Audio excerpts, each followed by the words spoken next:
Astaghfirullahalazim allazi la ilaha illa anta khalaqtani wa ana abduka wa ana ala ahdika wa ahdika mustata'tu. A'udzu bika min syarri ma sana'tu wa abu laka bi ni'matika alayya wa abu bi zambi faghfir fa innahu la yaghfiru dzunuba illa anta. La ta'ala.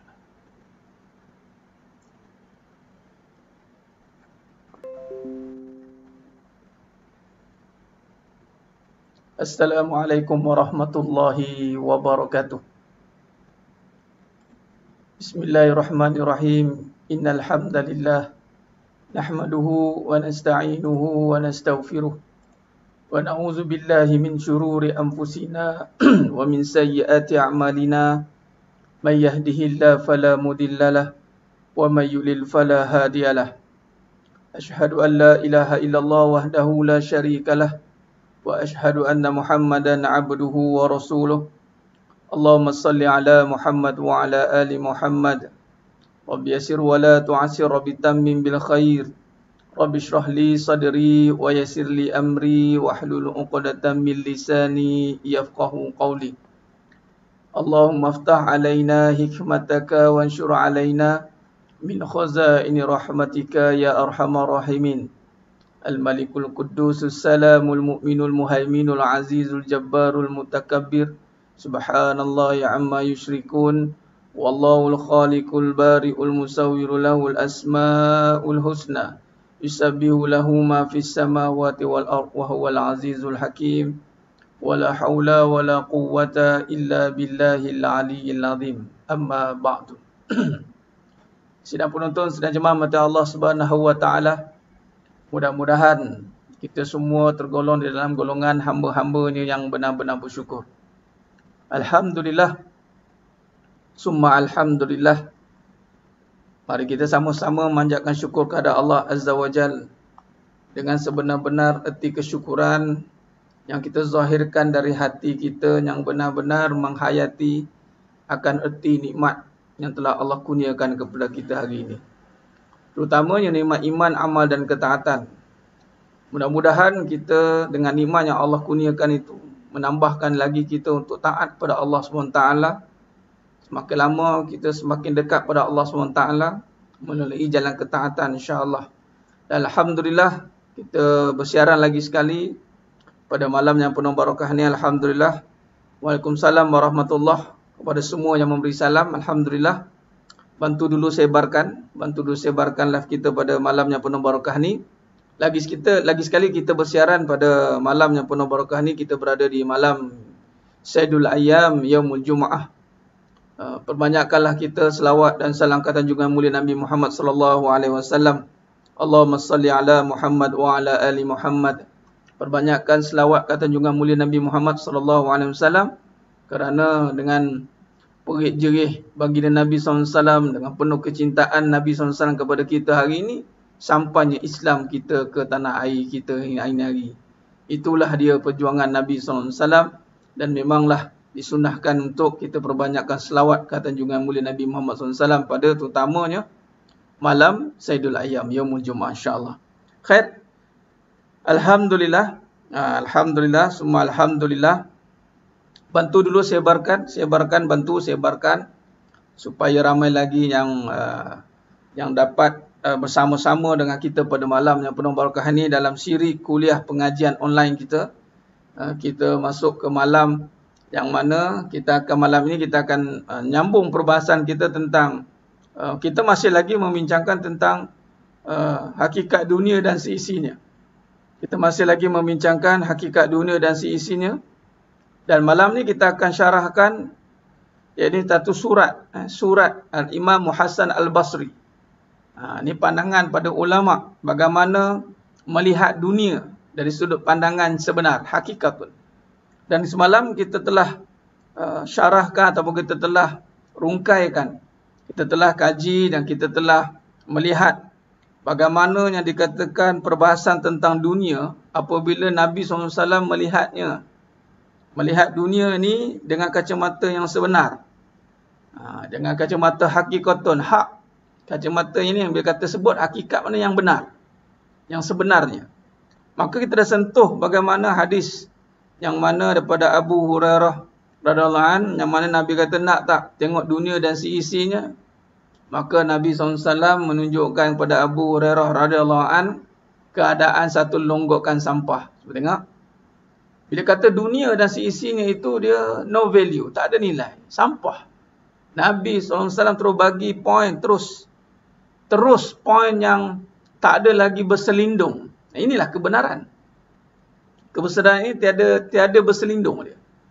Tiada kita untuk dia panggil berlapis-lapis. Sebab tu Nabi kata kulil haq walau kana marran. Berkata benar walaupun pahit. Hari ini kalau kita dengar tafsiran dunia, itu sebut saja dunia, kita macam-macam tafsiran kita boleh nampak ini hari. Ada yang tafsirkan dunia dengan kekecewaan. Dunia ni ustaz penipu. Sebab apa dia cakap begitu? Sebab dia kecewa.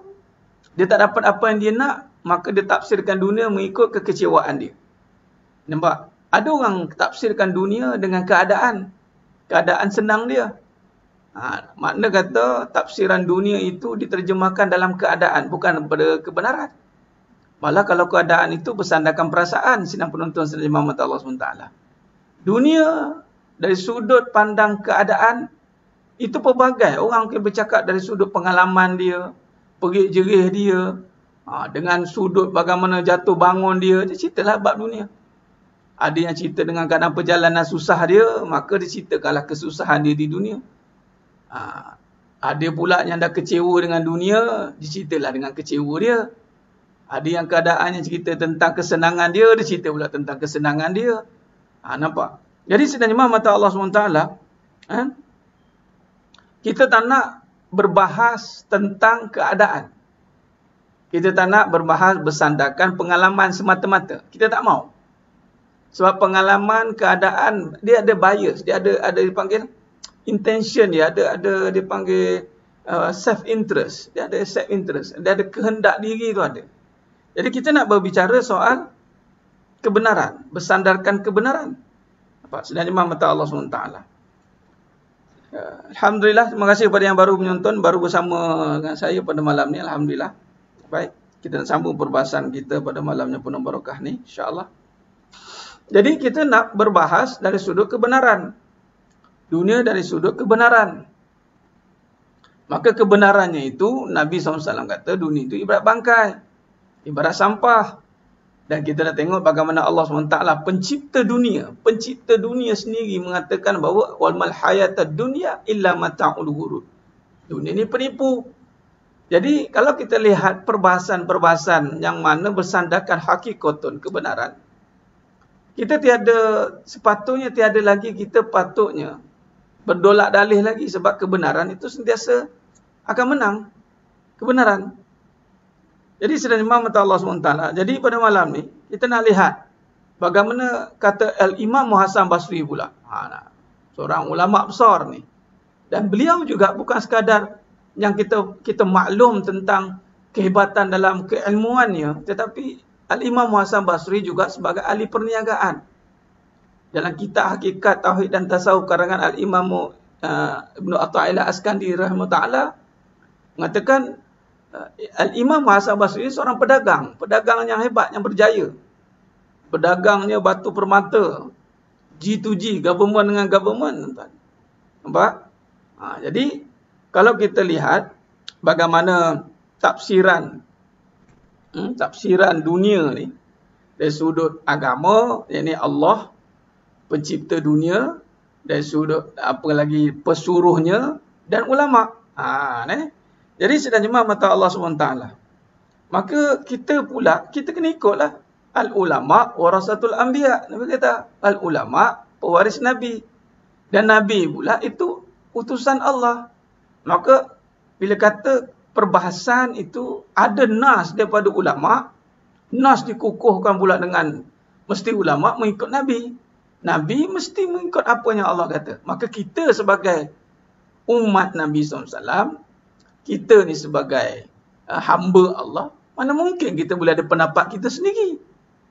Sebab tu dia tak ada pendapat ikut keadaan. Dia mesti pendapat ikut kebenaran. Walaupun kita boleh memberi pendapat, tapi pastikan pendapat kita itu bersandarkan kebenaran. Apatah lagi cerita tentang perkara yang dunia, kehidupan dunia ni masing-masing orang boleh bagi pendapat. Jadi sedang jemaah mata Allah SWT.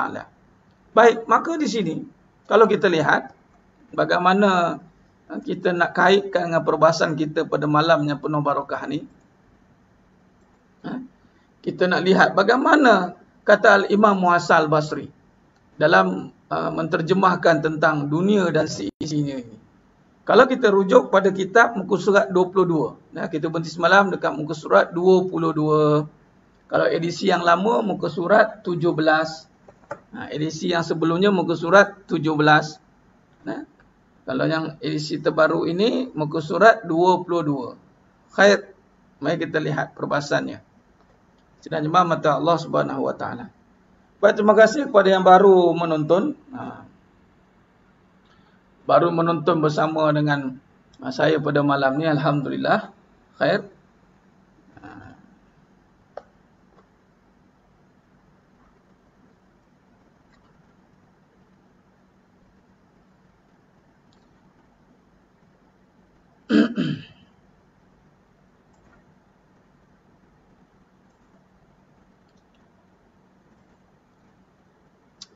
Baik, sudah jemaah mata Allah SWT. Okey, baik. Kata Al-Imam Muhasan Basri, nampak? Dia tulis surat kepada siapa? Kepada Khalifah Umar bin Abdul Aziz. Nampak? Di antara satu pemerintahan Khalifah Umar bin Abdul Aziz ini, yang mana terkenal dengan pemerintahan dia, pemerintahan Khalifah Umar bin Abdul Aziz ini singkat. Singkat tetapi dalam tempoh 2 tahun. Tak panjang tempoh pemerintahan Khalifah Umar bin Abdul Aziz 2 tahun. Tetapi Allah Subhanahu wa taala bagi kekuatan pada Imam Hasan Basri ini, yakni bagi ketuan pada Khalifah Umar bin Abdul Aziz ni, yang mana pada zaman pemerintahan beliau tak ada yang layak dapat zakat. Maknanya berjaya membebaskan rakyat dia, negaranya daripada kemiskinan. Hebatlah tu. Maknanya Khalifah Umar bin Abdul Aziz ni dalam tampuk pemerintahannya, bebas daripada kemiskinan. Bayangkan tu. Baik. Kalau kita lihat sedang Imam mata Allah SWT. Kalau kita lihat bagaimana Al-Imam Muhasan Al-Basri ini mengirim satu surat. Surat yang penting. Penting untuk kita rungkaikan. Panjang surat ni. Surat ni panjang. Surat ni panjang. Kita baca satu-satu apa cerita tentang surat Khalifah Umar bin Abdul Aziz ini. Baik.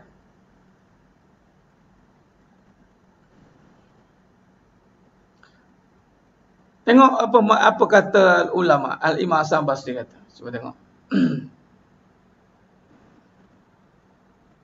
Mana yang tak dapat lagi tu tengah on the way lah tu. Mana yang tak dapat lagi tu tengah on the way lah. Kitab.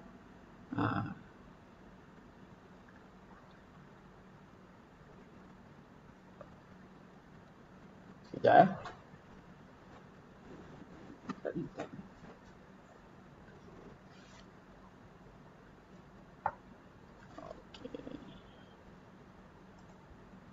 Okey.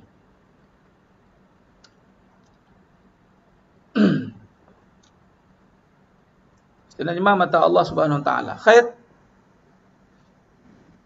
Muka surat 22 yang mana baru masuk muka surat 22. Muka surat 22. Muka surat 22. Yang mana kitab yang edisi yang sebelumnya muka surat 17. Cuba tengok, kita baca dulu apa kata tulisan ataupun surat daripada Al-Imam Hasan Basri ini. Seorang ulama besar tulis surat kepada Khalifah Umar bin Abdul Aziz. Mukaddimah surat dia tuan-tuan, mukaddimah surat dia dah canggih. Mukaddimah surat saja. Yang mana dunia itu negeri tempat kecelaan. Negeri tempat kecelaan, kata Imam Hasan Basri. Dunia itu negeri tempat kecelaan, bukan negeri tempat tinggal. Cuba tengok. Dunia itu negeri tempat kecelaan, bukan negeri tempat tinggal. Mukaddimah saja dah. Straightforward. Dunia itu negeri tempat kecelaan, bukan negeri tempat tinggal. Bayangkan, seorang yang hebat di dalam mana, dalam satu sudut dari segi bisnesnya, kalau tengok sudut bisnes Imam Hasan Basri ini, hebat dalam bisnes juga. Bisnes batu permata juta-juta tuan-tuan. Bukan kecil-kecil anak juga. Maknanya walaupun Al-Imam Hasan Al-Basri. Okey. Sekejap ya.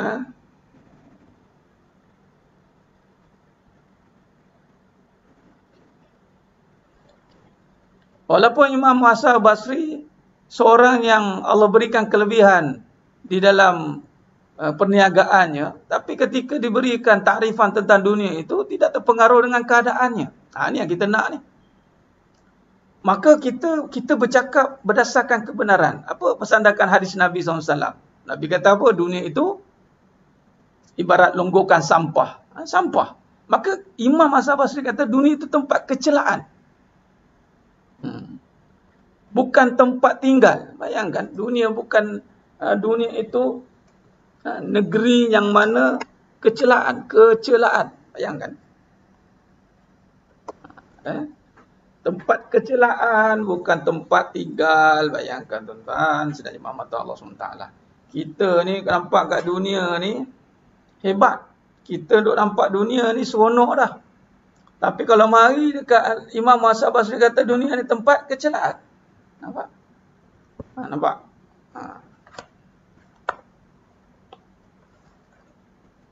Baik. Mari kita lihat. Surah Imam Hasan Basri. Nampak? Imam Hasan Basri kata dunia tempat kecelaan. Dunia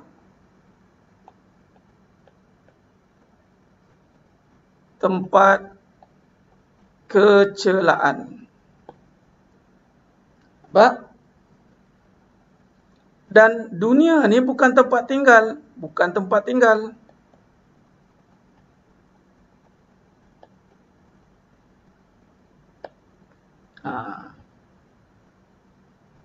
Ini surah Al-Imam Hasan Basri kepada Khalifah Umar Abdul Aziz. Nampak tak? Clear kat situ. Jadi tempat kecelaan ni kenapa dinamakan tempat kecelaan? Kerana dimasukkan kecelaan di sini. Yang dimaknakan kecelaan itu adalah kerana ia mampu melalaikan manusia daripada mengingati Allah. Itu kecelaan.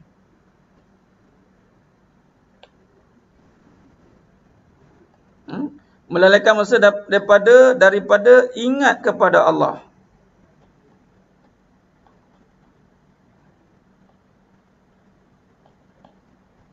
Nampak? Jadi, sedang jemaah mata Allah SWT, cuba tengok. Kecelaan ni, cela ni, sebab sifat dunia itu sendiri akan melalaikan kita. Kan? Lalai kan? Kan Allah kata perkara yang melalaikan. Lahun. Perkara yang melalaikan. Surah Al-Hadid ayat 20 kan. Allah cerita detail.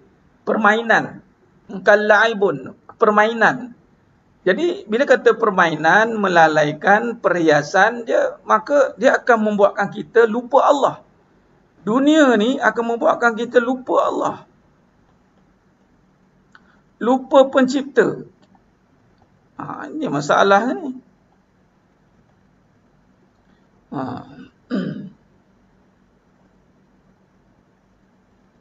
Ya tu Ustaz. Bukan hidup ini, hidup ana yang punya. Nampak? Ingat kecelaan itu berlaku bila kita lupa pada Allah. Nampak? Dan kata Imam Hasan Basri lagi, Nabi Adam alaihissalam, saya buat take note ni sebab surat dia panjang kan. Saya buat nota ringkas itu, saya ringkaskan dia. Nabi Adam AS diturunkan sebagai tempat hukuman. Sebab dari syurga, Nabi Adam syurga, asalnya di syurga, kemudian turun ke dunia atau bumi. Tempat apa? Kenapa Nabi Adam AS diturunkan ke dunia? Itu sebagai hukuman. Jadi tempat hukuman. Itulah kata dalam mafhum hadis mengatakan dunia ini penjara bagi orang beriman. Nampak? Bagi orang beriman, ini adalah penjara. Nampak tidak? Ini adalah penjara. Ya.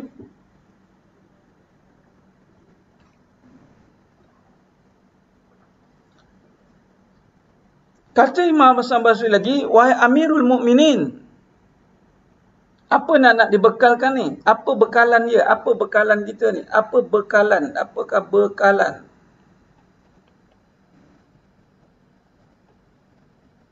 Di dunia ni apa bekalan dia? Apa bekalan di dunia ini? Kata Amirul Mukminin, bekal diri anda adalah dengan meninggalkannya. Masya Allah. Bekalan utama kita itu adalah meninggalkan dunia. Allah, macam mana nak buat ni?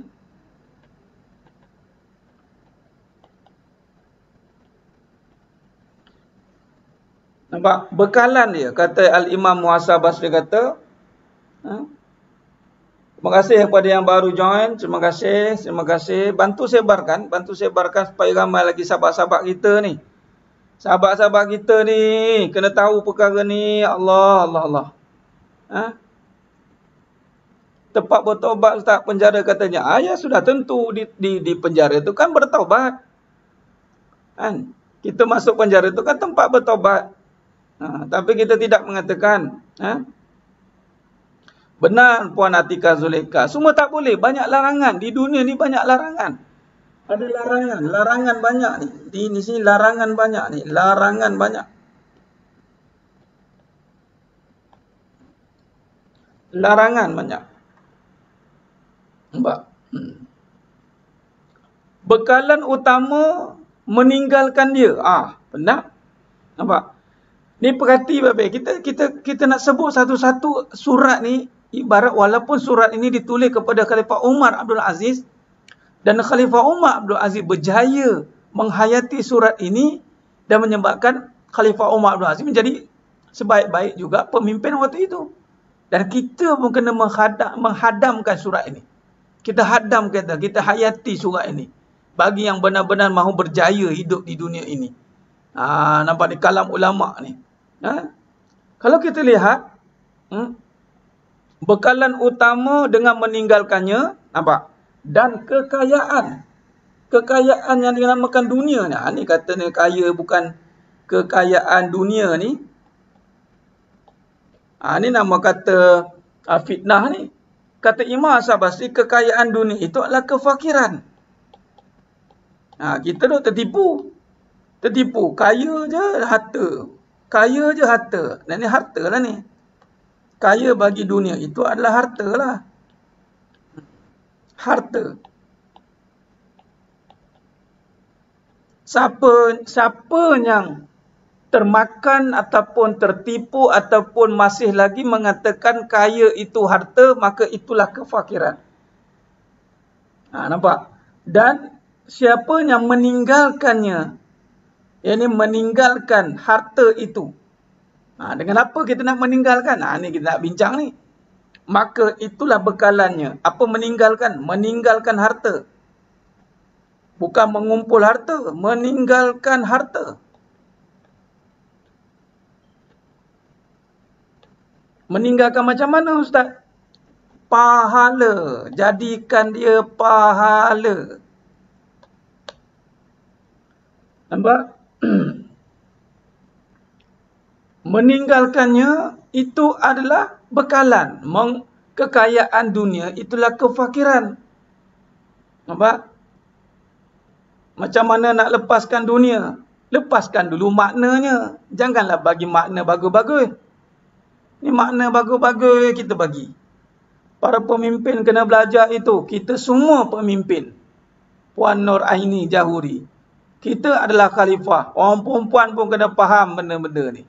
Oh tidak, dia suruhlah lelaki dia. Bang, kena data bang, kena data bang. Nampak? Peninglah lelaki tu. Nak cari data tak? Habis-habis. Nampak? Ingat. Nak lepaskan dunia itu kena faham maknanya. Jadi kalau dunia itu kefakiran, janganlah pegang dia. Maka lepaskan dia dengan pahala. Maknanya Kalau kita lihat, ya, sidang jemaah mata Allah Subhanahu Wa Taala. Cuba lihat. Harta ni, kata Imam Hasan Basri, ia seperti racun. Setiap saat ada orang terbunuh kerana mengumpulkannya. Setiap saat, kata Imam Hasan Basri, setiap saat ada yang terbunuh. Sebab apa terbunuh? Sebab mengumpul harta. Mengumpul harta. Ini lebih bahaya daripada penyakit yang kita namakan penyakit biologi. Penyakit biologi terbunuh juga, terbunuh nyawa. Tapi nampaklah terbunuhnya. Tapi kalau mengumpul harta ni terbunuh jiwa. Jiwa mati ni. Jiwa mati. Sesiapa yang mengumpul harta, jiwa je mati, terbunuh. Ia ibarat racun. Dunia ni, harta ni. Imam Hasan Basri kata, harta atau dunia ni umpama racun. Bayangkan, kumpul dia, mati. Nampak? Baik. Sekarang ni, ni cara dia. Nampak?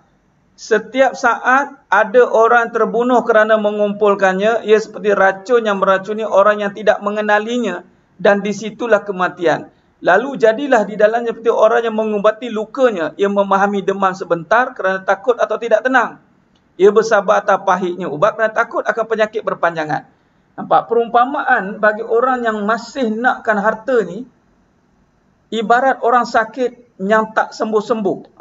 Ni sakit, tak sembuh-sembuh. Ini perumpamaan dia. Tak sembuh-sembuh. Makna kata, sentiasa berada di dalam ketakutan. Ketakutan. Ni dia.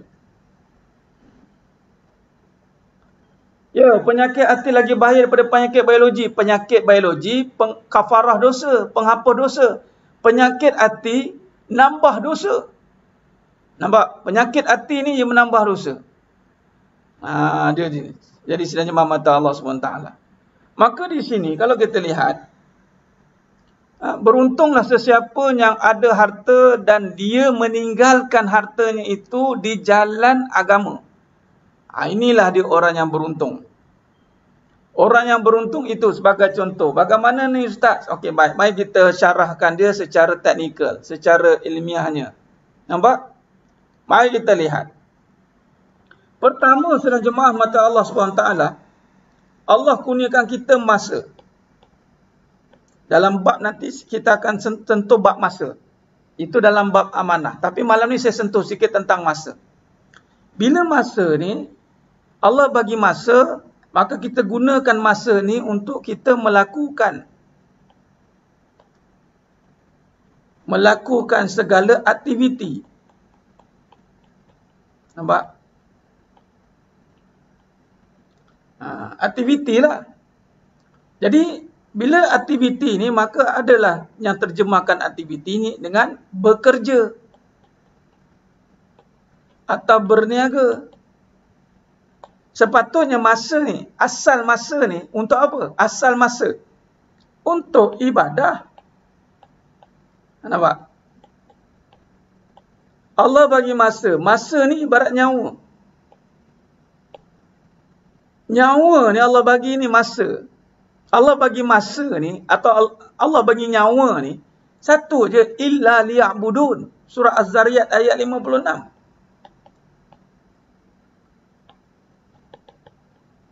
Tak ada kerja lain.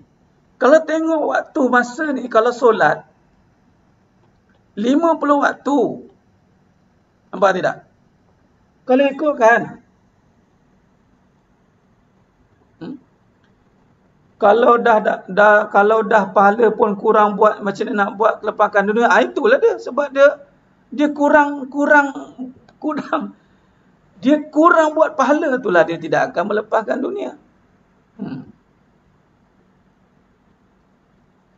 Baik, sekarang ni bila kata masa untuk ibadah, maka ada yang menggunakan masa ni full untuk ibadah. Nampak? Ibadah. Maka sebagai contoh, ibadah khusus yang mana dinamakan solat. Tu solat guna masa terus untuk solat. Ibadah khusus untuk puasa.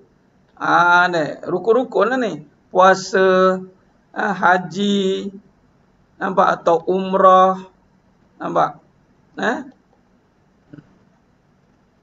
Yang mana ibadat-ibadat ini khusus yang tidak menggunakan aktiviti apa-apa lain. Okey, baik. Maka datang pula masa yang kita gunakan untuk bekerja ni.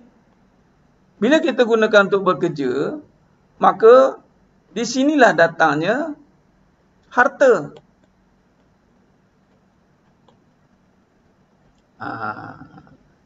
Di sinilah datangnya harta. Maka sekarang ni sedang jemaah mata Allah SWT. Allah bagi kita masa patutnya untuk ibadat. Maka datanglah pula ibadat ataupun pekerjaan ni, aktiviti lain ni, bekerja ni. Sebab tu ulama syarahkan juga bahawa nak menjadikan dia ibadah umum. Ibadah umum. Maka bagaimana yang dikatakan bekerja ni sebagai ibadah umum? Yang mana apabila didapat harta yang mana harta ni digunakan balik untuk tujuan ibadah seperti nafkah, sedekah, infak, wakaf, simpan ada simpan. Simpan mana ada? Zakat.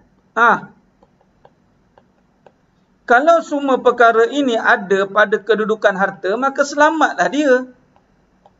Selain daripada itu, kumpul, simpan, ini mati.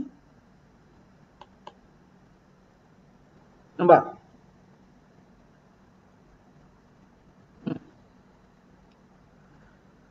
Maka sebab itu ada golongan yang beruntung. Alhamdulillah. Saya katakan ini contoh yang menggunakan harta. Ustaz, saya tak boleh nak berdakwah. Saya full time dakwah. Saya letakkan ni, saya gunakan masa saya fokus untuk dakwah.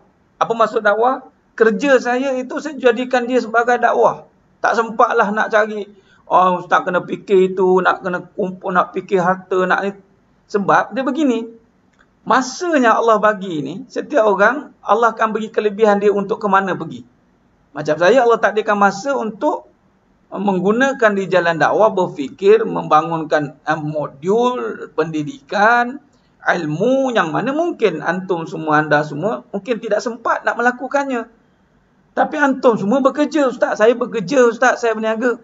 Nah, bila begitu, gunakanlah harta yang Allah bagi itu untuk perkara-perkara ini. Zakat ke, nafkah ke, sedekah ke, infak ke, wakaf. Gunakan. Kalau tak nak, gunakan masa terus untuk dakwah. Habis ustaz, alamak, saya tak pandai ustaz, nanti nak makan lagi, nak cari duit lagi. Pergi cari duit. Dapat duit, buat apa? Itu soalan dia.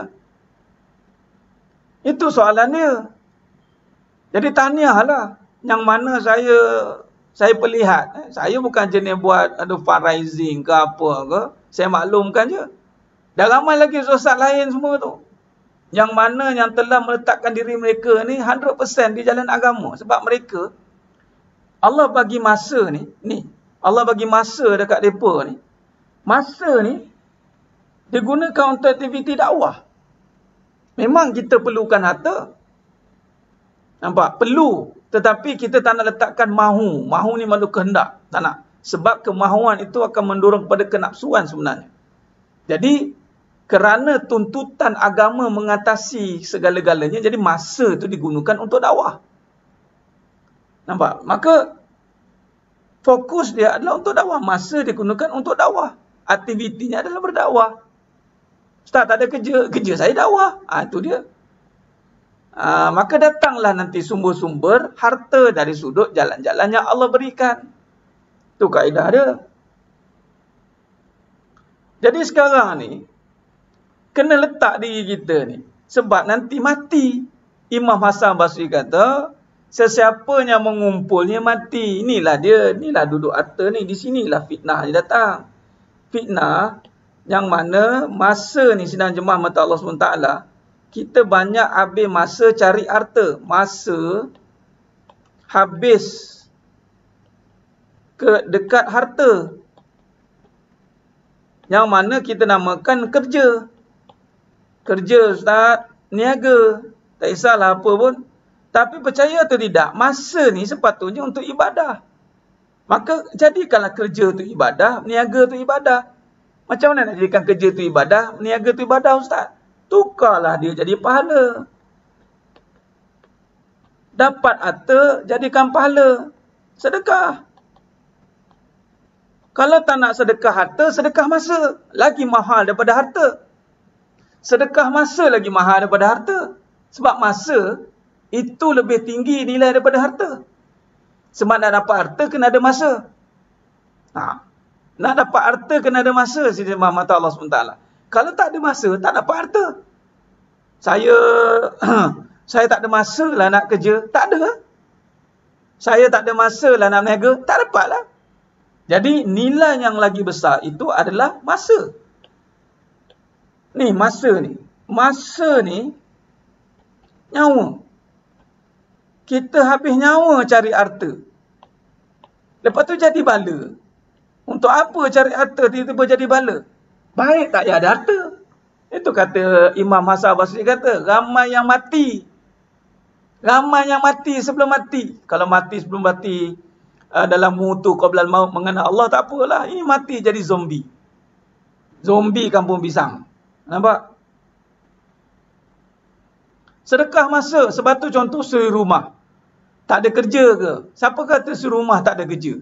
Kerja dia tu masa dia dilaburkan untuk khidmat. Masa ni, khidmat patutnya. Khidmat. Khidmat dan taat. Taat ni pada Allah, khidmat pada manusia. Taat ni maksudnya melaksanakan suruhan Allah lah. Taat ati Allah wa ati Rasul.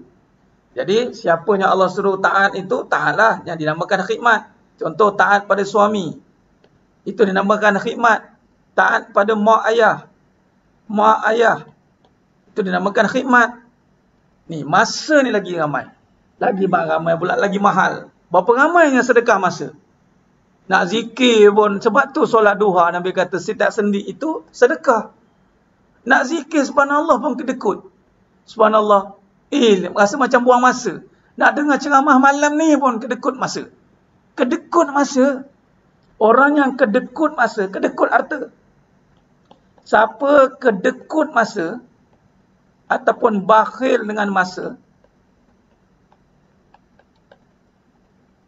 ketika dia dapat harta, Allah bagi dia harta, dia akan jadi orang yang kedekut juga. Nampak? Hati-hati. Dah masa dia bakhil, masa nak zikir free, solat free, selawat free, semua free. Untuk ilmu ni malam ni free. Bukan bayar pun, duduk tengah dengar. Malas lah dengar. Malas. Nampak? Sidang jemaah mata Allah SWT. Masa, korban masa untuk ilmu. Sebab tu orang yang penuntut ilmu, Allah jamin rezeki dia. Sebab dia korbankan masa untuk menuntut ilmu. Menuntut ilmu itu ibadat paling tinggi. Kedudukan. Sebab tu jangan kata lagi, oh harta je ibadah. Nanti dulu. Harta belum lagi ibadah. Harta fitnah. Inna likulli umatin fitnah. Kenapa harta tu fitnah? Kenapa harta fitnah? Mari kita tengok. Saya tengah bincangkan bab. Masih kita membincangkan surah Imam Hasan Basri. Kata Imam Hasan Basri, kenapa harta tu fitnah? Cuba tengok. Jadi, kata Imam Hasan Basri, kata, jadi waspadalah terhadap negeri penipuan itu yang dihias dengan tipu daya. Jadilah ia seperti pengantin yang cantik. Nampak? Dia jadi fitnah. Nampak? Harta fitnah. Nak jadi pahala atau bala.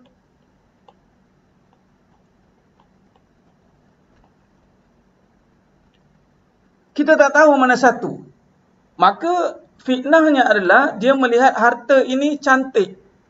Harta banyak, beli kereta cantik. Cantiklah, suka. Kereta cantik. Rumah cantik. Nampak? Semua nak yang cantik. Apa cantik-cantik lagi? Baju cantik. Yang cantik-cantik ni kalau pada dunia ni semua mahal-mahal. Yang mahal-mahal ini yang kena ada harta katanya. Habis terfitnah lah kawan ni. Habis lah. Ranak. Kena tipu dia masak-masak dengan dunia. Sedangkan yang mahal dan yang cantik itu adalah pahala. Pahala. Saya nak bagi tahu. Yang mahal itu pahala. Katalah. Ada motor Z1000 biji. Dengan motor Honda C70. Kita nampak, Z1000 ni mahal Ustaz. Z1000.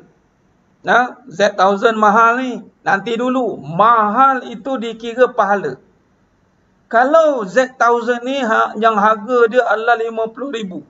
C70 sekarang harga contoh 3,000 pun tak lepas. Ini kira mahal ni, 3,000 ni. Sila-sila orang bagi besi buruk lah. Tetapi C70 ini guna untuk pahala. Z1000 ni guna untuk pahala. Cari penyakit. Pergi merendak, panggil. Merendak naik motor tu. Cari bala. Kereta cantik, cari bala. Rumah cantik, cari bala. Baju cantik, cari bala. Muka cantik, cari bala. Itu fitnah.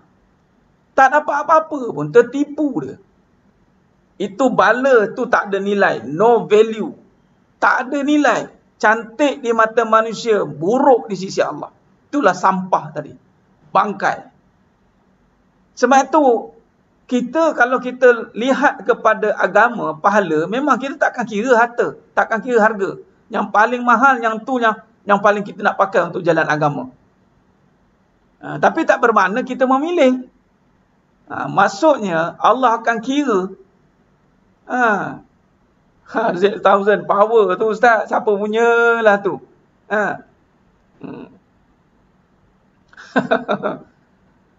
Jika tidak punya harta untuk disedekah, sedekahlah masa dan tenaga kita jalan agama. Ya benar Tuan Surah Najayah. Malah sedekah masa lebih mahal. Sedekah masa lebih mahal. Ingat. Sedekah masa lebih mahal. Dia sanggup korbankan harta dia kerana nak menjaga masa dia untuk agama. Contoh.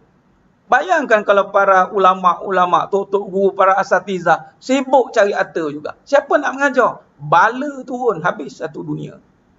Mereka korbankan masa mereka lah. Korbankan harta mereka. Tak apalah, tak cari harta pun tak apa. Kita carilah pahala dengan mengajar contoh. Tapi dengan keadaan begitu Allah jamin. Nampak? Kita bagi peluang juga. Adakah orang yang mana, Ustaz saya tak ada peluang nak dakwah. Mari. Mari bantu. Tak ada masalah. Sedang jemaah mata Allah SWT. Sementara hidup nak merasa. Itulah harta pasal pah orang sekarang. Nak merasa, Ustaz, merasa apa? Apanya nak dirasa? Nabi Adam itu bumi penjara. Hawa samalah Tuan Ilyas Junaidi. Sebab Hawa itu daripada Nabi Adam AS. Sedang jemaah mata Allah SWT. Khuruj. Tu khuruj, keluar masa. Korbankan masa untuk agama.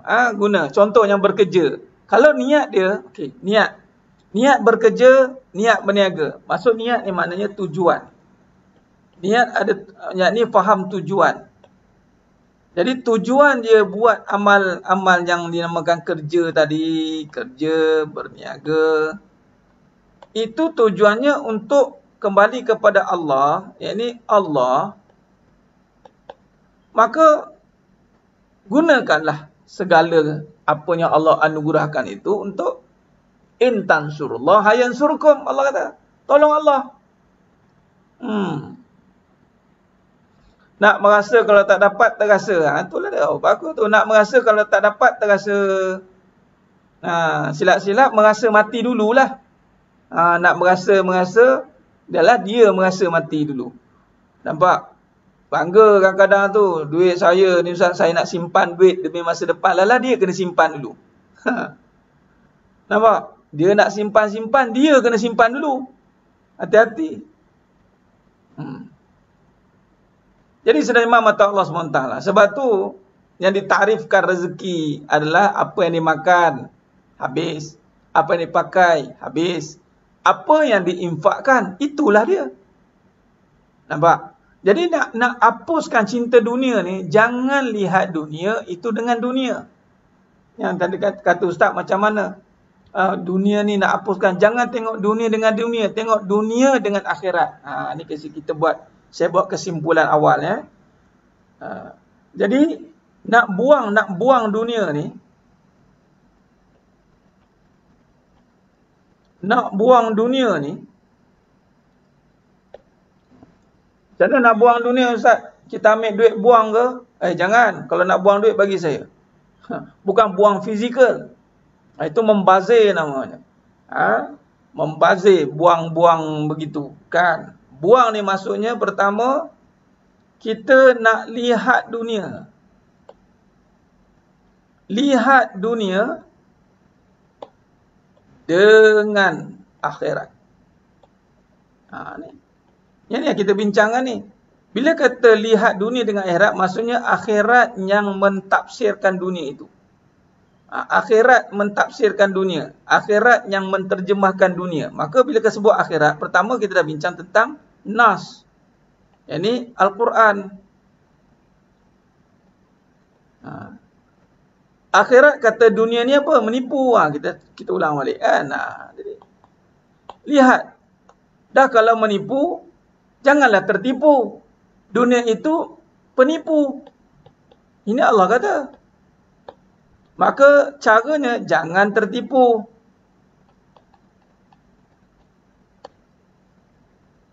Jangan tertipu. Benar Tuan Feli Razak mengakhiratkan dunia. Jangan tertipu. Tak puas gambar Ustaz jauh. Tak puas Ustaz lagi. Kita dah habis nota. Bubuh muka saya balik.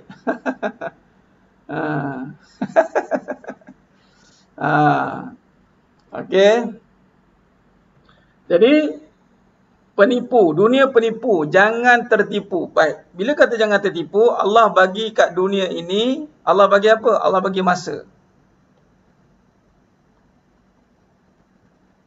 Allah bagi masa, jangan tertipu dengan masa. Itulah Allah kata ramai yang rugi. Wal asr, innal insana lafi khusr illa alladhina amanu. Masa ni ramai yang rugi. Kecuali illalladzina amanu. Illalladzina amanu.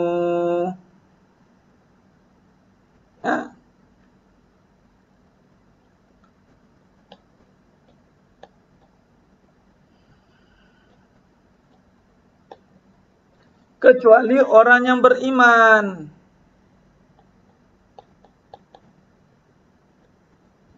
Sebab apa orang beriman tu tak rugi? Kerana orang beriman, dia melihat dengan iman. Dia melihat contoh dunia, dia tengok dunia,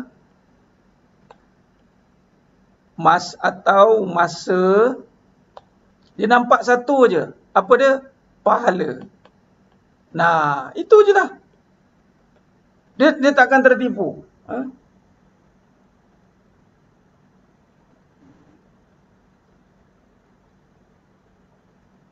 Nampak?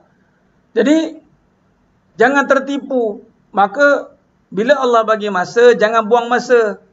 Buat pahala. Nampak gitu. Jangan tertipu. Dunia itu sifat penipu. Contoh, kita detailkan lagi. Harta.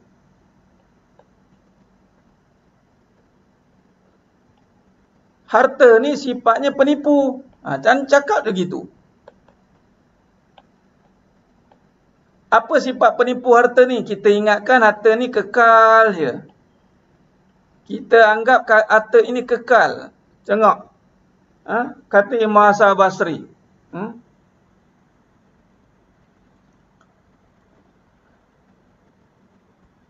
Imam Hasan Basri kata, ingat harta ni akan jadi benda yang kita anggap dia akan duduk dengan kita. Harta ni tak setia. Harta ni tidak setia sedangkan mata Allah SWT. Kita ingat dia kekal. Kita ingat, kita sangka. Tidak, dia akan meninggalkan kita anytime. Tak percaya, harta kita, kita kumpul 30 tahun, kita keluarkan duit tu, kita letak atas bumbung kereta. Tengok berapa lama boleh tahan. Tak lama, kena curi lah sehari. Hilang lah. Harta tak pernah setia dengan tuannya. Dia hilang, dia hilang. Dia nak hilang, dia hilang. Nah, lepas tu siapa yang bercinta dengan harta, bila hilang menangis. Dah bercinta, sakit. Sakit jiwa dia. Harta penipu. Apa dia ingat? Kekal. Lepas tu kita ingat sentiasa banyak harta ni. Kita nampak banyak. Padahal harta ni, cuba tengok bank. Bank tu kat ATM machine tu, dia dah ready dah. Maaf, baki tidak mencukupi. Nampak? Maaf, baki tidak mencukupi. Nampak tak? Ada je. Kejap banyak, kejap sikit Ustaz. Duit ni kan. Itulah duit. Dapat awal bulan, habis hujung bulan. Harta. Nak simpan. Simpanlah harta. Saya nak simpan Ustaz, takut habis. Dia yang habis. Lawan. Nak lawan harta dengan diri. Ustaz, hati simpan nak tengok. Saya nak simpan harta Ustaz. Simpanlah. Dia berlumba tu. Simpan harta, simpan. Saya nak simpan Ustaz. Dah sekali dia yang kena simpan. Harta dia mana? Hartanya orang lain ambil lah. Kena kekah. Nampak?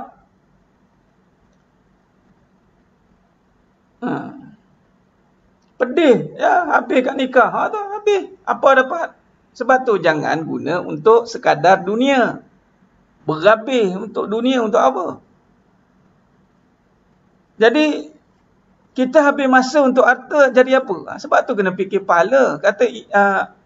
Kata Sayyidina Ali bin Abi Talib karamallahu wajhah, mengatakan bahawa harta kita jaga. Ilmu jaga kita. Jadi jangan tertipu dengan ilmu, dengan iman akan pegang harta ni. Sebab tu orang yang beriman pegang harta selamat. Sebab orang beriman dia nampak harta tu pahala. Rugi, saya cakap terang malam ni. Siapa yang ada duit banyak tak masuk syurga, rugi yang teramat-amat rugi. Rugilah dia. Sebab dia ada harta, dia ada duit tak masuk syurga. Sangat-sangat rugi. Kalau yang tak ada tak apalah, ala kulli hal tak ada. Ni duit banyak. Harta banyak. Jelas tak masuk syurga. Rugi yang serugi-ruginya. Sebab orang beriman, dia tengok harta, dia tak nampak lain, pahala. Boleh belajar dengan Sayyidina Osman bin Affan radhiyallahu an, tapau seorang je. Dia Telaga Bi'rur Rumman, mana ada kongsi-kongsi? Mana ada kongsi-kongsi, tong-tong orang panggil. Tak ada jumpa Sayyidina Umar Al-Khattab, Mar katanya. Kita tong-tonglah nak buat pahala. Kita selalu berkongsi nak buat pahala kan? Sila. Yang nak berkongsi tu contoh macam saya. Okey, saya perlukan dana 100,000. Siapa yang berkongsi penuh cukupkan dana saya. Contoh. Bolehlah kongsi-kongsi. Yang nak buat pahala, janganlah berkongsi. Tamakkanlah pahala. Jadi orang yang tamak pahala, bukan tamak harta. Ni. Tamak pahala.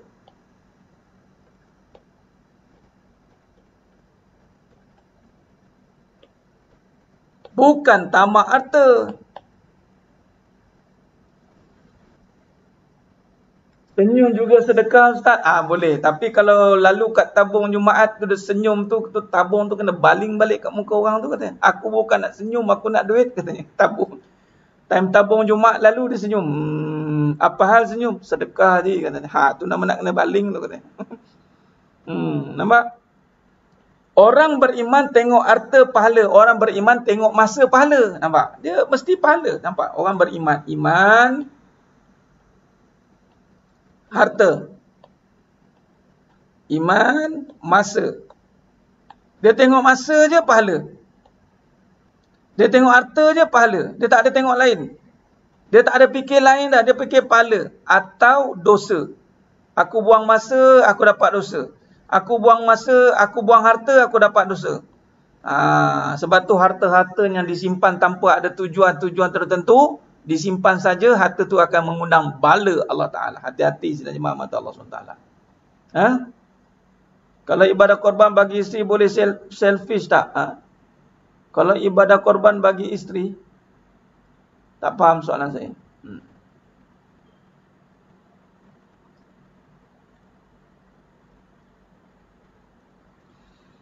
Sedang jemaah mata Allah Subhanahu Wa Ta'ala. Khair. Nah, betul Puan Atika, dia bukan saja harta itu yang mana suami, isteri, anak-anak.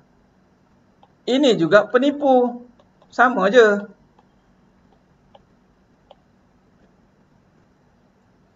Jangan tertipu dengan suami, jangan tertipu dengan isteri, jangan tertipu dengan anak. Suami bagi seorang isteri, jangan tertipulah dengan suami ini. Dia kena taat. Isteri, masa yang ada itu taat. Bagi seorang isteri untuk seorang suami, dia kena didik. Ini isteri. Ya.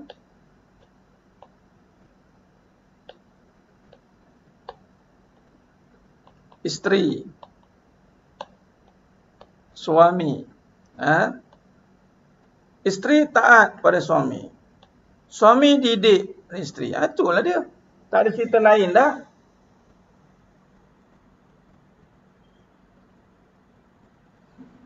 Suami itu harta. Baik. Harta ni boleh.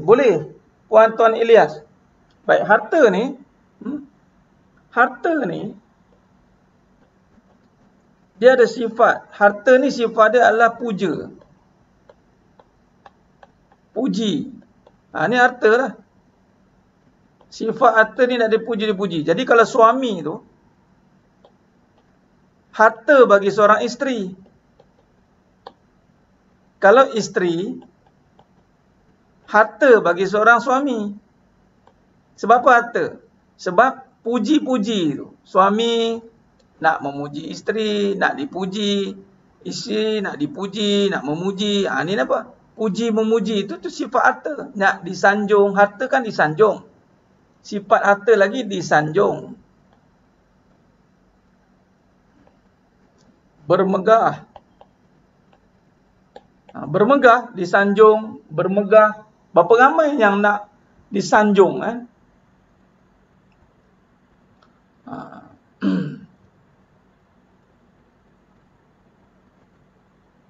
Nampak? Bermegah dapat suami yang misali. Megah dia. Dia seorang dia ada rasanya. Dekat dunia ni saya lah yang paling bertuah sekali dapat abang. Nampak? Dia seorang rasa dia. Dia seorang dia ingat. Harta tu perhiasan juga. Perhiasan.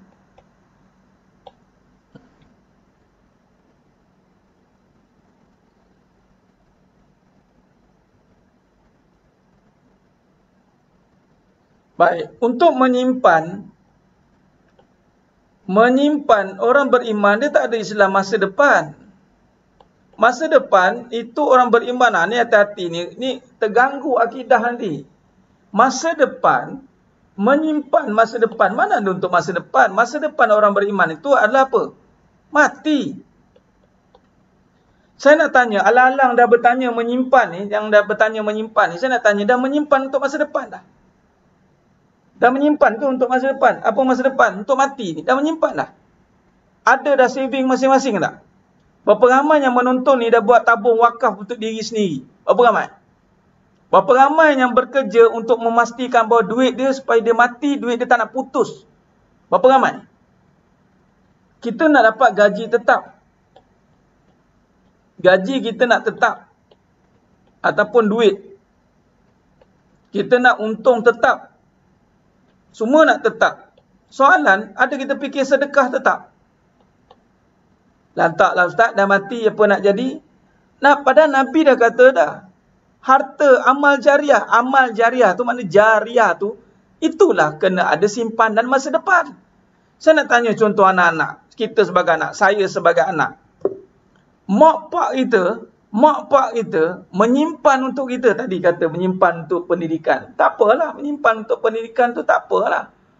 Tapi seorang ayah, mak bapak simpan untuk anak-anak, betul tak? Soalan, anak-anak ada simpan untuk mak bapak? Tanya. Ada tak anak-anak menyimpan untuk mak ayah? Sekali anak-anak pun cakap apa?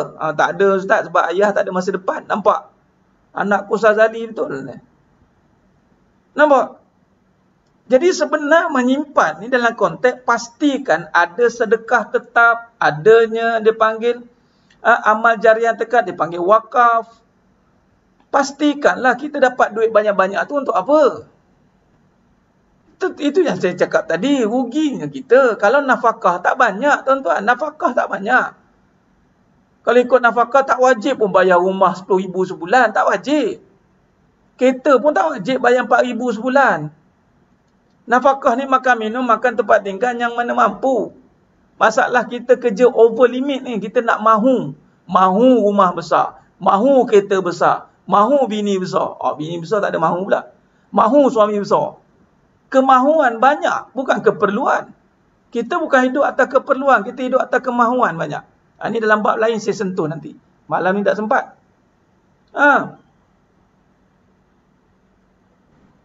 Soalan berapa kali anak ingat mak ibu ayah? Itulah simpanan tadi.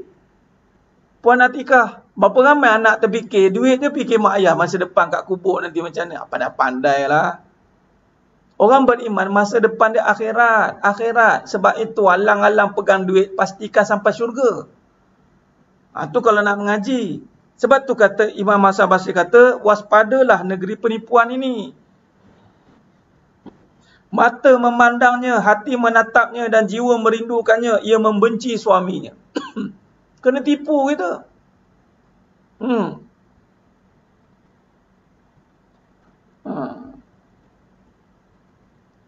Over limit kerja. Semua nak yang besar-besar. Ya, tu dah betul ustaz. Nak besar-besar semua. Semua nak yang besar-besar. Pahala tak nak besar.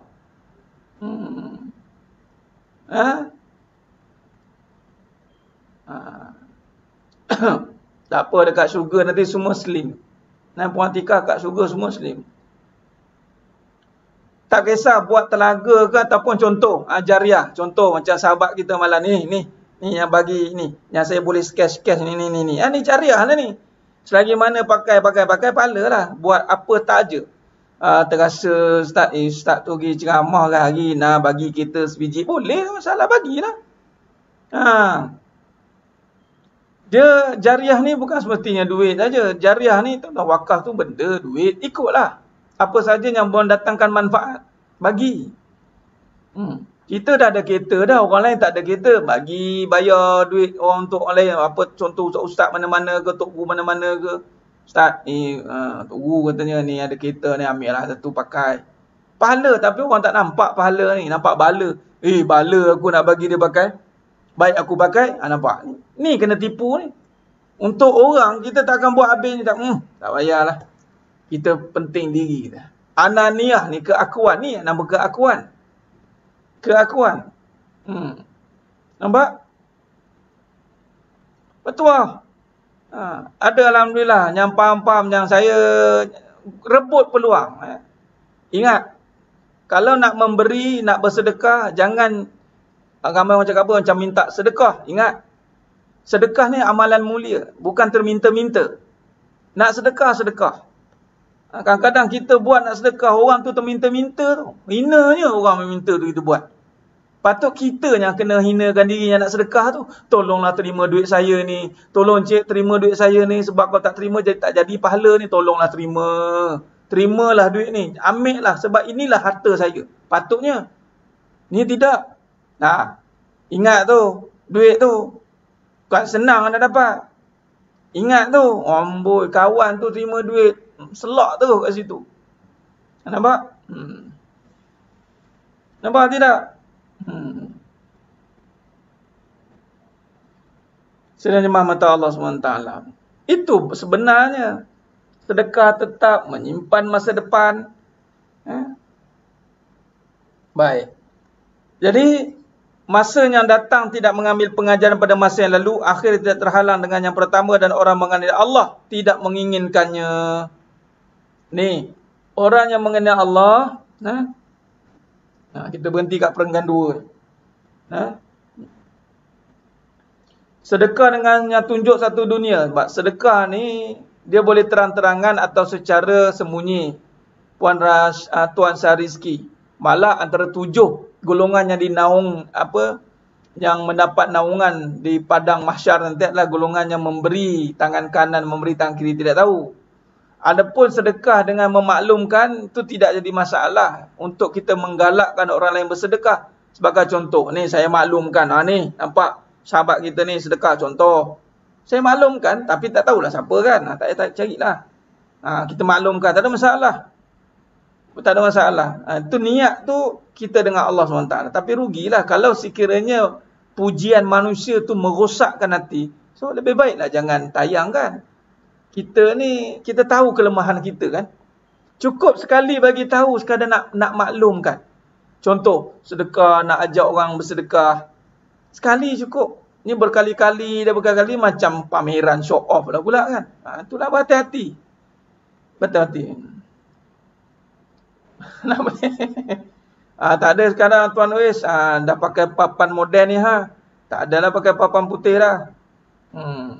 Tak pun kena ada papan ni 2 lah kan. Tukar-tukar boleh, tak masalah. Tu dia. Boleh. Tuan guru lain ramai. Betul Tuan Uis, boleh. Sebar-sebarkan kebaikan ramai lagi. Baik, sedang jemaah mata Allah SWT. Jadi, di sini kita lihat. Orang yang mengenal Allah, kita buat kesimpulan. Kata Imam Hasan Basri. Pertama, dunia ni tak serik-serik. Dunia ni, dia panggil tiada yang lepas tidak diambil pengajaran. Tidak diambil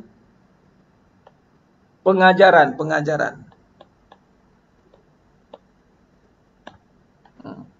Maka kita takkan belajar. Walaupun dunia ni ada umat-umat terdahulu. Contoh macam Korun ni siapa boleh lawan harta Karun? Siapa boleh challenge Karun? Kita tak ambil pengajaran dengan Korun. Korun ni dia mula rasa, dia sangka dia dapat harta tu dengan dia. Dan Korun ni sepupu Nabi Musa. Dengan ilmu dan usaha. Berapa ramai duk nampak harta ni dapat dengan ilmu dan usaha. Ni siapa nampak 2 ni, dia adik-beradik Korun lah. Dia yang lepas tidak diambil pengajaran. Kata Imam Hasan Basri. Masa yang akan datang tidak mengambil pengajaran pada masa yang lalu. Susah kita nak dunia ni. Dia menyangka bahawa harta yang dia dapat ni Korun atas kecerdikan dia, atas usaha dia. Kalau tak cerdik, tak usaha, tak ada harta. Berapa ramai yang cakap begini. Ada pun salah satu. Contoh, dia tak ada ilmu, tapi ada usaha. Sebab usaha dah saya dapat harta ni. Tu lupa daratan tu. Nampak? Nampak tidak? Jadi sedang jemaah mata Allah SWT.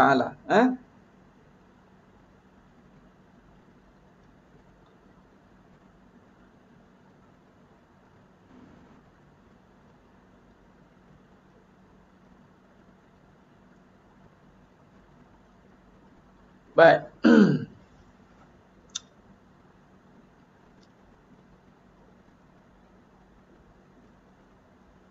Boleh, tak ada masalah. Tuan Sitam Syafiq. Boleh. Agih-agihkan lah. Walaupun ada hutang, alih agih-agihkan, tak ada masalah. Baik. Ini pengajaran. Dunia ni, dia tidak akan membuatkan kita sentiasa serik.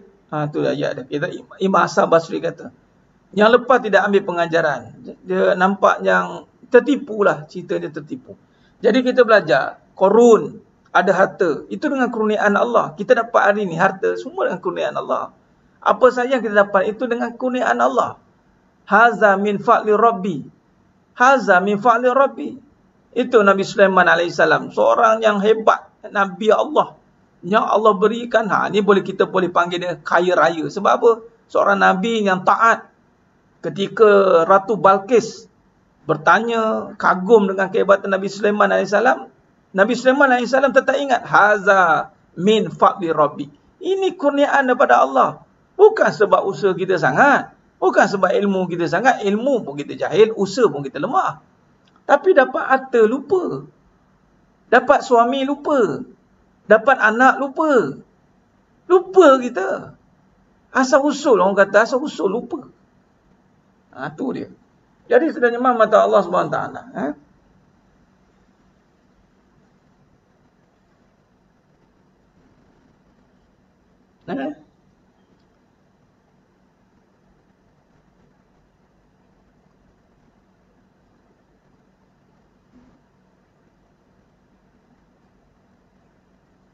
Merayu ni betul lah. Bukan merayu tapi pastikan.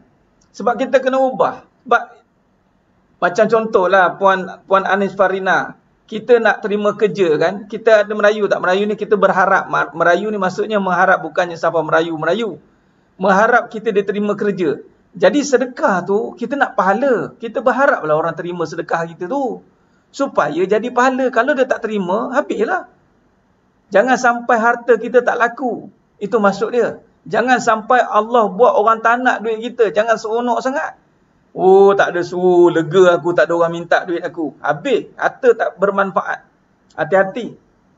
Sesiapa yang hartanya pakai untuk diri dia, kelompok yang kecil, banyak tapi tak ramai dapat manfaat. Itu bukan berkat. Sebab barakah itu maksudnya az-ziyadatul fil khair. Harta yang sedikit tapi pakainya ramai. Itu yang barakah. Ini harta banyak, pakai sedikit. Beli baju, satu baju 5,000. Satu baju 5,000. Tak berkat tu. Sebab apa tak berkat? Sebab pakai seorang. 5,000 tu patutnya. Boleh macam-macam baju boleh beli untuk ramai orang. Betul masuk dia. Hati-hati. Jadi jangan, ku semangat suami tak minta duit kat aku. Hati-hati tu. Tapi cakap pun tak faham bahasa juga. Sebab dia seronok dengan harta. Selamat duit aku tak kena minta. Selamat rasanya duit dia tak kena minta. La ilaha illallah. Semangat mak aku tak minta duit ni anak lelaki. Semangat. Mak aku tak minta duit. Bayangkan tidak. Kita rasa selamat dengan harta.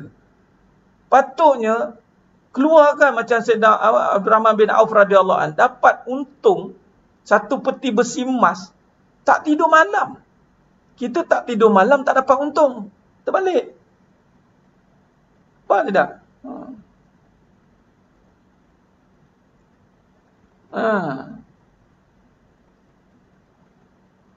Sebenarnya mata Allah Subhanahu wa taala.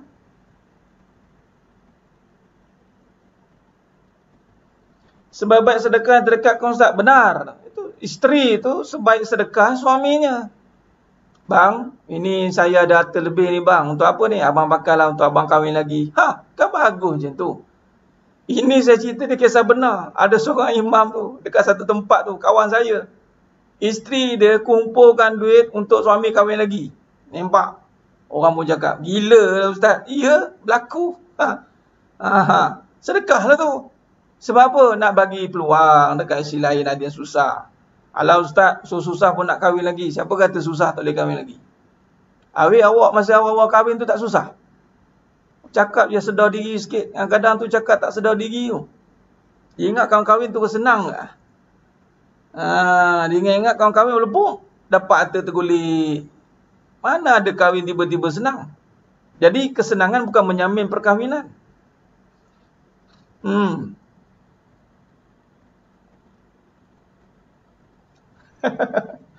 Allahumma salli ala Muhammad wa ala ali Muhammad. Kalau diungkit bagaimana? Habis. Kalau ungkit, habis. Isteri atau suami yang mengungkit kebaikan. Ini Nabi tak suka. Mafhum hadis. Nabi tak suka siapa mengungkit. Habis pahala. Sebab tu gatai mulut ni. Kita gatai, dia nak cakap. Jangan. Simpan. Telan je. Jangan cakap. Sebenarnya mata Allah SWT. Benar. Ini saya cerita ni kisah benar. Kesenangan bukan jaminan sebuah perkahwinan. Kahwin kena senang, kena ada harta. Awal-awal kahwin tu, awal-awal dulu kita kahwin dulu, awal-awal dulu. Ada harta, senang ke? Susah. Sidang jemaah mata Allah SWT. Alhamdulillah, ini makam tinggi ni Tuan Khairul Aswad. Betul-betul. Turu alang-alang kepalang. Tak boleh. Isteri keluar rumah kalau tak ada izin suami, tak boleh. Sebab tu isteri-isteri yang mana keluar bekerja dapat gaji, jangan duk rasa hebat sangat. Sebab keluar tu dengan izin. Walaupunlah harta tu harta dia.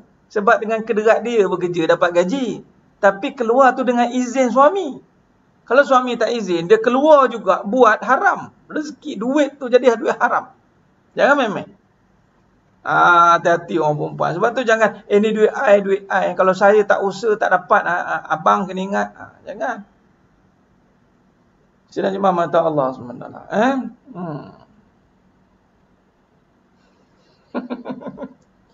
Baik, itu dia sidang jemaah mata Allah SWT. Kalau kita lihat perenggan, ini kita ada di perenggan yang kedua, kita berhenti kat perenggan kedua, kita masih membincangkan surat Al-Imam Hasan Basri kepada Khalifah Umar Abdul Aziz, kepada yang baru menonton. Bukan baru menonton, kita nak berakhir dah siaran kita pada malam yang penuh barakah ni. Jadi insyaAllah, kalau kita lihat sebelum tu, kita lihat perenggan kedua ni, Allah, orang yang mengenali Allah tidak menginginkannya ketika dikhabarkan tentangnya. Okey, jadi cirinya, orang yang cinta Allah, mengenali Allah, kata Imam Hasan Basri, mengenali Allah, cerita bab dunia dia tak mau dah. Apa masuk dunia ni? Sebab dah kenal Allah, cerita kaya dunia. Kaya dunia dia dah tahu kaya ni Allah. Orang yang kenal Allah, dia akan selamat daripada cinta dunia. Sebab dia kenal. Contoh, kasih sayang. Kasih sayang dunia. Tak ada. Kasih sayang ni pada Allah. Orang duk masih bergaduh kasih sayang dunia di hati suami. Masih lagi menuntut hak ni. Tapi orang yang mengenal Allah, dia dah melepaskan hak. Dia panggil tanzul hak. Contoh ada yang PM saya. Tanya tentang, tentang keadaan ni, tentang isteri yang beristeri-isteri ni lah. Dia lebih-lebih ni kan. Tentang giliran, contoh. Ada tanya seni giliran lah, seni ni lah. Macam-macam soalan kadang-kadang. Tapi tak apalah, kita raikan. Saya bagi tahu, saya cakap begini. Dalam kita menuntut hak kita, hak dunia ni memang, tapi jangan sampai melupakan yang hak. Menuntut hak sampai melupakan yang hak. Melupakan Allah Ta'ala. Kita nakkan suami kita nakkan giliran kita lupa Allah tu ada. Kalau kita ingat Allah tu ada, kemungkinan kita tak dapat hak kita. Tak apa, lepaskan, dipanggil tanzul hak. Tak apa ya Allah, aku redha lah. Aku tak dapat giliran aku mungkin, tak apa ya Allah. Tak apalah. Redha lah sebab Allah ada, ingat Allah lah. Bergaduh-gaduh tu kasih sayang dunia. Orang kenal Allah, dia tak gaduh-gaduh lah bab nak giliran ke, harta ke. Dia tak ada lah. Sebab dia dah kenal lah. Kalau dia tak dapat kat dunia pun, yang mana manusia nak pada dunia tu, pada Allah. Kaya. Orang berebut kaya dunia, kaya harta. Orang mengenali Allah, dia senyum lah. Dia kata apa? Tak kenal lagi kaya tu siapa. Duk sibuk cari kaya harta. Orang yang kenal Allah, dia tak cari kaya harta dah. Dia cari kaya Allah. Sebab kaya tu nama Allah, bukan nama harta. Orang yang kenal kasih sayang itu Allah. Dia tak cari dah, tak terkejar-kejar lagi dah, tak bergaduh-gaduh untuk nak dapat suami, bergaduh-gaduh nak dapat giliran, bergaduh-gaduh nak dapat harta. Tak ada pun dah. Sebab kasih sayang itu Allah. Dia cari Allah, dia buat ketaatan dia je. Dia tak ada masalah bab ni. Tinggal lagi dia tidak mengenali Allah, dia mengenali benda. Ini masalah dia. Sidang jemaah mata Allah SWT. Khair. Jadi, masak waktu solat, isteri nak solat tapi suami minta buatkan air. Dia dalam bab ni, yang utamanya memang solat lah. Dua wajib. Lainlah kalau air itu dah terhidang. Kalau air itu dah terhidang, makanan dah terhidang, hukum fiqahnya kena makan dulu. Tapi kalau baru nak hidang, solat dulu. Sebab kewajipan solat mengatasi segala-galanya. Solat yang wajib lah, jangan solat yang sunat. Solat yang sunat tak boleh ya, Puan Julainah. Baik, sebenarnya mata Allah SWT, kita berhenti, tak beranjak lagi muka surat 22 ni. Tak habis lagi, kita akan sambung edisi yang lama, muka surat 17. Dan kita ada lagi 1, 2, 3 perenggan lagi. Kita akan sambung pada siri yang seterusnya. Jadi insyaAllah sejajar mata Allah SWT, terima kasih kepada yang dah bersiaran dengan saya pada malam yang penuh barakah ni. Baik. Isteri Rasul pernah cemburu. Kejap Puan Atikah. Cemburu ni cemburu apa? Isteri Rasul tu siapa? Sayyidatina Aisyah radhiyallahu anha. Cemburu sebab amalan Sayyidatina Khadijah radhiyallahu anha. Jangan nak samakan ahli syurga dengan ahli neraka. Puan Atikah Zulaikha, jangan nak samakan cemburu ahli neraka dengan cemburu ahli syurga. Sayyidatina Aisyah radhiyallahu anha itu ahli syurga, ummahatul mukminin. Jangan samakan cemburu dia dengan cemburu kita. Cemburu manusia ni sibuk nakkan lelaki. Ketika Sayyidatina Aisyah radhiyallahu anha cemburu dengan kisah Sayyidatina Khadijah radhiyallahu anha, ni saya nak cerita ni. Saya nak habaq ni dengar sikit. Tahu Nabi kata apa? Nabi explain lagi ada. Kamu kenal siapa Sayyidatina Khadijah radhiyallahu anha? Kamu kenal Khadijah katanya. Ibarat kita kahwin lah Puan Atikah. Kahwin, suami tu kahwin lagi. Ataupun Puan Atikah mati ke meninggal, suami kahwin lagi. Dapat isteri baru. Dapat isteri baru yang suami Puan Atikah ni duk kenang-kenang. Ingat akak kamu ni dulu baik orangnya. Teringat akak kamu ni baik orangnya. Pergilah jumpa kawan-kawan Atikah ni siapa? Atikah Zulaikha ada kawan-kawan, tolong si bini baru suami kita ni punya marah. Dah mati dah orang tu. Ni sebut-sebut apa lagi? Tahu macam mana Nabi SAW? Nabi SAW terus cakap, kamu tahu tak Khadijah siapa? Berani kita, orang lelaki nak buat. Kita, lagi tak sebut. Okey, abang tak sebutlah Atikah. Atikah mati dah kata. Okeylah, abang tak sebutlah. Sekarang kamu je lah. Mana Nabi SAW selesaikan terus isu tu. Mana ada kata, tak apa, cemburu, tak apa. Hasad itu hasad. Lepas kena explain dengan Nabi SAW, diam terus Aisyah radhiyallahu anha. Tak cakap banyak dah. Minta maaf lagi ada. Mana boleh. Jangan, saya cukup pantang kalau nak kait-kait dengan ummahatul mukminin. Jangan. Ummahatul mukminin tu ibu kita. Ibu kita tu jangan main-main. Yang sempurna, yang menjadi ketua nanti di sana. Jangan kita tu, memang saya tak nafikan ramai tu kaitkan isteri-isteri Nabi pun cemburu. Nampak? Jadi kalau kata nak sebut kita, kalau sebut bermadu, nak sebut isteri utama pun terkial-kial dekat isteri kedua. Padahal ada 2 isteri tu. Terkial-kial nak sebut nama akak madu. Okey. Abang kalau kat sini abang tak sebut. Apa ke hal macam tu? Ini hati semua ada, hati dunia ada hasad semua ni. Isteri Nabi tak macam tu. Isteri Nabi open. Dia terima semua apa yang Nabi kata. Jangan main-main. Dia bukan lumrah, sebarang-barang lumrah. Jangan kait-kait dengan Sayyidatina Khadijah, Sayyidatina Aisyah radhiyallahu anha. Bukan begitu. Okey? Bagus. Tak apa tanyalah kalau nak. Silap hari bulan. Hati-hati. Cemburu yang dibenarkan 2 saja. Orang yang beramal melalui mengamalkan amalan, orang yang harta menginfakkan harta, itu saja yang dibenarkan oleh Nabi. Hasad selain daripada itu binasa. Jadi Aisyah radhiyallahu anha itu cemburu sebab amalan Sayyidatina Khadijah radhiyallahu anha ni sampai Nabi terngiang-ngiang, baik sangat ni. Kita cemburu sebab Sesik sebut nama dia. Terus kita cemburu ahli neraka. Faham? Kita ni penuh dengan sifat dunia. Jangan garang sangat. Garang sangat ke? Tolong jawab yang lain-lain. Bukan garang, tapi saya nak melegatkan. Jadi saya sensitif. Orang sensitif, kena ada sensitif. Dalam bab Nabi, kena ada isu sensitif. Saya sensitif. Ya, isteri-isteri Nabi, saya sangat sensitif. Saya sangat sensitif dengan Ummahatul Mukminin. Itu ibu kita yang sangat mulia. Jangan cuba banding-bandingkan dengan diri kita. Lebih baik diam je. Itu saja. Jadi sebenarnya mata Allah Subhanahu Wa Taala. Nampak? Alhamdulillah.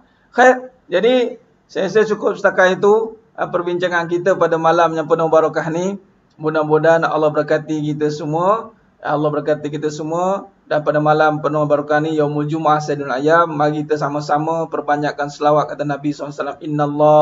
Innallaha wa malaikatahu yusalluna 'alan nabi. Ya ayyuhalladzina amanu sallu 'alaihi wa sallimu taslima.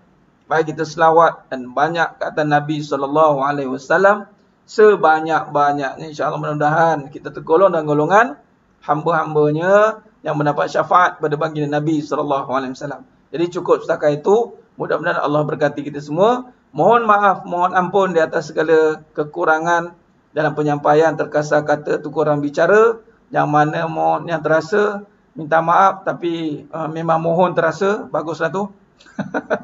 Ngaji kalau tak terasa, tak mengaji namanya. Bagi terasa. Biar kita baik, ada baik dalam hati kita ni, insyaAllah. Jadi cukup setakat itu saja. Aku lu qali hadza wa astaghfirullahalazim li wa lakum. Wa bila taufiq wal hidayah. Wassalamualaikum warahmatullahi wabarakatuh. Kita tangguh dengan tasbih kafarah dan suratul asr. Subhanakallahumma wa bihamdik. Ashhadu an la ilaha illa anta astaghfiruka wa atubu ilaik. Bismillahirrahmanirrahim. Wal asr. Innal insana lafi khusr. Illa allazina amanu wa amilus solihat. Wa tawasaw bil haqq. Wa tawasaw bis sabr. Wallahu alam bisawab. Takbir. Allahu akbar.